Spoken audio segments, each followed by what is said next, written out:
ሊገሏት ከዚያ ስትደርስ ደስ አላት። ፈጣሪ ኢየሱስ ክርስቶስ ሆይ ሩጫዬን እንድጨርስ ስለረዳኸኝ አመሰግንሃለሁ። መከራህን ስላሳተፍከኝ አመሰግንሃለሁ። በእንዳንተ ተሰቃይቼ እንደሞት ስለፈቀድክልኝ አመሰግንሃለሁ እያለች እየጸለየች ልሄድ ወደ ክርስቶስ እናፍቃለሁ እያለች እየዘመረች ሄደች። እዚያ ስትደርስ ቆይ ልጅ ወንድሞቼ ፈጣሪ ልለምነው ብላ ተንበርክካ ሊሰይፏት ከቆሙ ወታደሮች ፊት ጸለየች።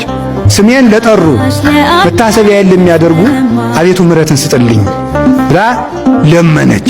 ስምሽን የጠራውን ዝክር የዘከረውን ሰው የተራበ የመገበውን ሰው እኔም የሕይወት እንጀራን በሰማያት መግበዋለሁ። ስዕልሽን ያሳለውን ሰው ያም ባይሆንለት ለተሳለው ስዕልሽ ሽቱ የረጨውን ሰው ሽቱ ያመጣውን በመዓዛ መለኮቴ አጣፍጠዋለሁ።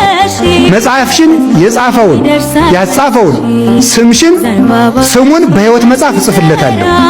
ያም ባይሆን ያነበበውን ያም ባይሆንለት ሲነበብ የሰማውን የተረጎመውን መተርጎም ባይሆንለት ሲተረጎም የሰማውን ሁሉ የሕይወት ቃል አሰማልሻለሁ።